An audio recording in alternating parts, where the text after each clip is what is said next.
সুনামগঞ্জে ধোপাজান নদীতে ইজারাবিহীন বালু পাথর লুটপাটের অভিযোগ উঠেছে।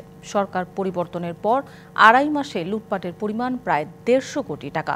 স্থানীয়দের অভিযোগ, লুটপাটের সাথে জড়িত প্রশাসনও। জড়িতদের বিচার ও পুলিশ সুপারের পদত্যাগের দাবি জানিয়েছে বৈষম্য বিরোধী ছাত্র আন্দোলন সহ অন্যান্যরা। এদিকে তদন্ত করে ব্যবস্থা নেওয়ার আশ্বাস বিভাগীয় কমিশনারের। সরকার পরিবর্তনের পর থেকে সুনামগঞ্জের ধোপাজান নদীতে চলছে বালুপাথর লুটের মহোৎসব। ইজারা ছাড়াই 2.5 মাসে প্রায় 150 কোটি টাকার বালুপাথর লুট করা হয়। অভিযোগ উঠেছে এর সঙ্গে জড়িত প্রশাসনও। এ বিষয়ে 28 অক্টোবর জেলা শিল্পকলা একাডেমিতে অংশীজনদের সাথে মতবিনিময় সভার আয়োজন করে জেলা প্রশাসন। সবাই অভিযুক্তদের বিরুদ্ধে তদন্ত করে ব্যবস্থা নেওয়ার দাবি জানান বক্তারা। নদীর প্রকৃত সীমানাকে নির্ধারণ করে যতটুকু ক্ষতি হয়েছে তার জন্য ক্ষতির পরিমাণ নির্ধারণ করে ক্ষতিপূরণ আদায়ের জন্য যারা দায়ী ব্যক্তি তাদের কাছ থেকে এটা আদায়ের ব্যবস্থা করতে হবে।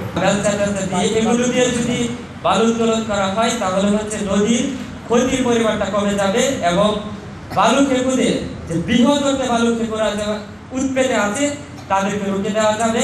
আশা করি একটা তদন্ত কমিটির মাধ্যমে সেই জীবন্ত সত্তার যে হত্যা করা হচ্ছে সেই হত্যার বিচার প্রধানমন্ত্রী অতিথির উপস্থিতিতে আমরা একটা ঘোষণা দেখতে চাই। সভার এক পর্যায়ে পুলিশ সুপারের পদত্যাগের দাবিতে স্লোগান দিতে থাকেন বৈষম্য বিরোধী ছাত্র আন্দোলনের সদস্যরা। প্রশাসন যদি নিজেই গিয়ে এখানে বাদ দিয়ে আসে বাস দিয়ে, তাহলে কিভাবে ওই রাতে আবার পুলিশের নিরাপত্তা থাকা অবস্থায় কিভাবে নৌকায় ঢুকতে পারে? তার মানে এটার সাথে জেলা প্রশাসন এবং পুলিশ প্রশাসন অবশ্যই জড়িত। উনি বললেন যে তুমি এসপি মহোদয়কে ফোন করে আমি জানি না। আমি বললাম আপনার দায়িত্ব কি? উনি বললেন যে আমি এসপিকে বলেছি, উনি শুনে না। বিষয়টি তদন্ত করে ব্যবস্থা নেওয়ার আশ্বাস দেন বিভাগীয় কমিশনার। জেলা প্রশাসককে আমরা নির্দেশ দিয়েছি, যারা এই আপনার লিজের শর্ত ভঙ্গ করবে, লিজে কিন্তু বলে আছে ড্রেজার মেশিন ব্যবহার করা যাবে না।